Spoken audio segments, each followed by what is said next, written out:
Giovanni, teve uma polêmica muito grande na abertura dos Jogos Olímpicos de Paris, que todo mundo sabe, e até por todo esse contexto que veio essa crítica, né? Óbvio, foi feito lá na França, está sendo feito lá na França.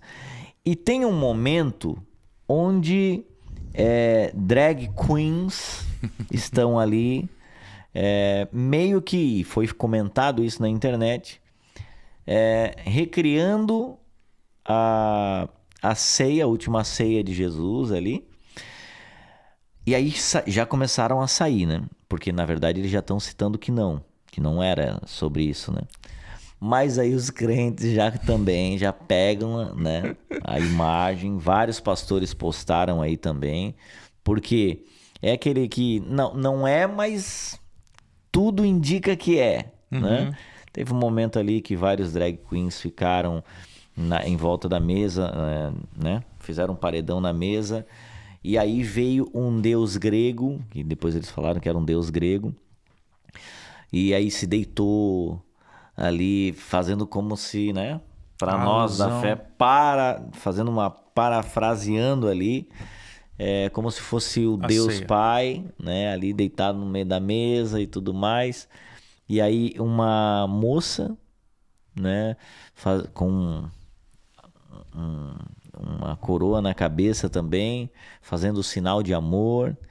E isso deu uma repercussão gigantesca no meio cristão, no meio evangélico, no meio dos católicos também, que se sentiram ofendidos com isso.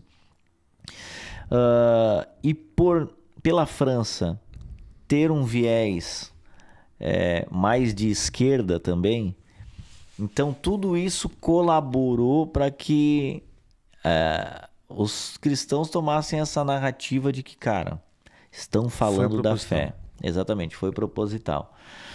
Mas o que eu fico pensando nesse momento, primeiro, de novo, né, a gente alertando sobre isso, que muita gente aí nos comentários destilam algo que o cristianismo não combina. Não combina com o cristianismo, né?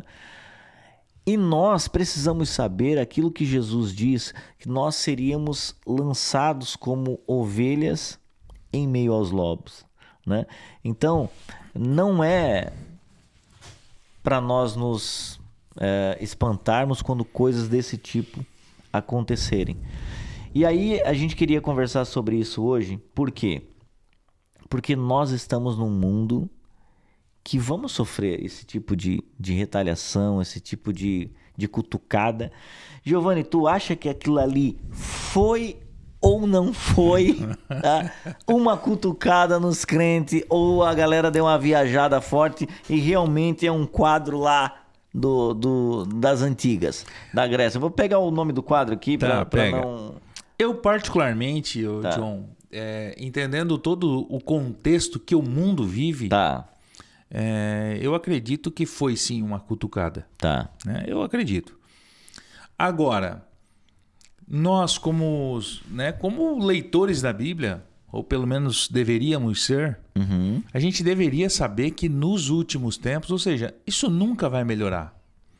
Sim. Então, que essas afrontas aconteceriam. Eu até, particularmente, eu acho que o cristão foi muito menos ofendido do que o próprio atleta.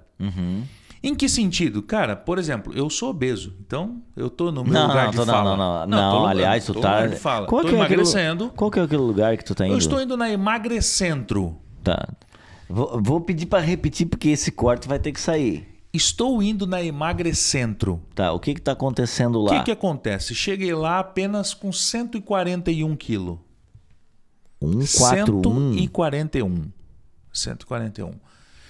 Nutricionista semanal, biomédica, toda semana me olhando no grão dos meus olhos. Olha, o Santo Podcast proporcionando Você tá proporcionando isso.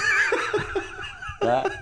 Pro nosso irmão amado Giovanni. Barato, tá? Só falar que é o Giovanni do Santo Podcast que vai ter desconto lá. Não sei se de R$1, de 2 ou de 10. Eu não sei, mas vai ter alguma coisa, vai ganhar.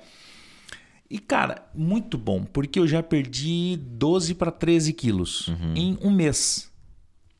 Então tá bom, tá? Tô com 128. 12 para 13? 128 quilos eu estou.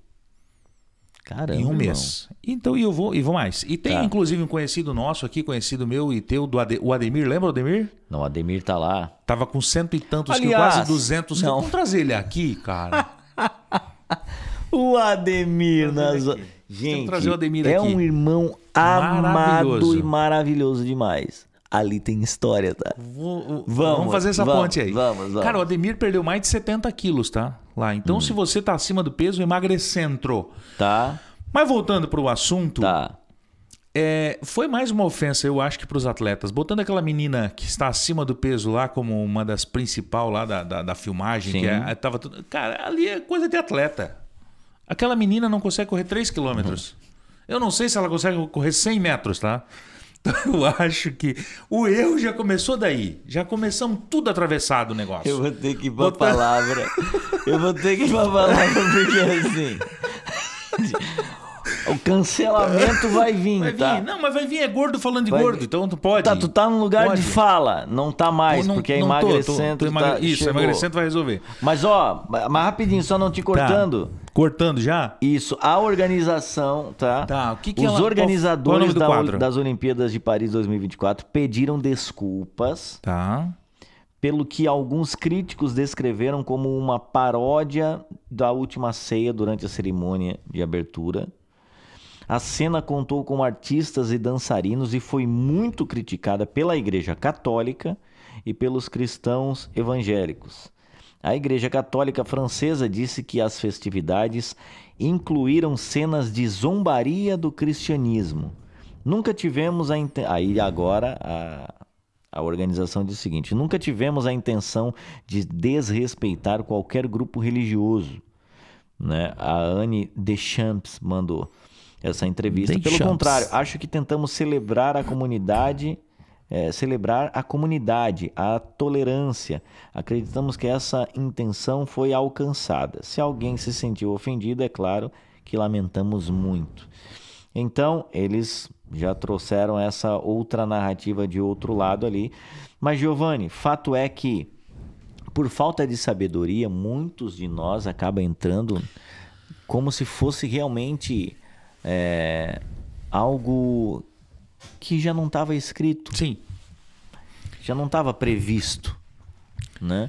Eu acho que independente de se foi ou não uma afronta, se você analisar as duas fotos, assim, as duas imagens, né, você consegue observar que assim, cara, parece que até as cores, né, combinam, tá? Sim.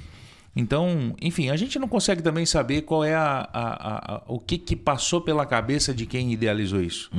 Né? Eu sei que quem idealizou foi de certo péssimo gosto, porque poderia talvez se antecipar na explicação, porque demoraram quase uma semana para então pedir esse mandado de pedir desculpa. Já tem uns dias, né? Já tem. Mas eu sei que foi quase uma semana depois. Só que, cara, perderam muito patrocínio. Teve muita coisa que aconteceu ali. Então, ou seja, eu acho que quando... E aí tu trabalha com isso, tu sabe, quando tu vai desenvolver algo desse tipo... É muita gente pensando ali. Então não é possível que não passou na cabeça de ninguém dizer assim, peraí, será que a gente não está afrontando isso ou aquilo? Sim. Esse cuidado, né? Então, ou seja, se eles não tiverem esse cuidado, e eu acho que não tiveram, eu acho que eles... Acho que alguém falou isso lá nos bastidores. Será que a gente não está afrontando os católicos, os cristãos? E eu acho que foi passado. Deixa passado um pano e vamos tocar. Entende? Então, ou seja... O fato é que o Giovanni acha que foi por maldade. Tá. Agora, isso não quer dizer que eu, como cristão, posso voltar lá nas minhas redes sociais, como a gente falou algumas semanas atrás, e lascar-lhe o pau, generalizar e tacar o terror e deixar de assistir e deixar de torcer e deixar disso e deixar daquilo. Perfeito. Eu acho que é um mundo muito perigoso. É uma estradinha cheia de ovos. Então você tem que caminhar muito leve. Por quê? Porque assim como todo mundo viu isso, essa afronta, talvez muita gente vá ver a minha afronta também. Então, qual é a diferença? Como o cristão responde numa hora dessa, né? Tu vê a escuridão neles é uma coisa. Agora tu vê a escuridão em mim, que sou luz, aí é difícil. Sim. Então eu, como cristão, eu nem me envolvo nessas coisas, particularmente. Né? Eu falei, eu não quero ter voz nessas coisas. Então eu nem me envolvo, assim, as minhas redes sociais ficam totalmente muda a respeito dessas coisas. E vi várias pessoas sábias, né, se posicionando. E, cara, vários eu assim, ó, isso aqui é um posicionamento bacana. Sim. Né? Mas também vi muitos que aí pega o cajado e dá com os dois pés. Exatamente. E aí a minha pergunta é, qual é a diferença deles para mim? Se eu pego o cajado e saio batendo, é a mesma coisa que eles fizeram. Sim. Então eles saem afrontando nós cristãos e nós saímos afrontando. Sim. Então, ou seja... Como se o evangelho precisasse da defesa nesse sentido. E não precisa.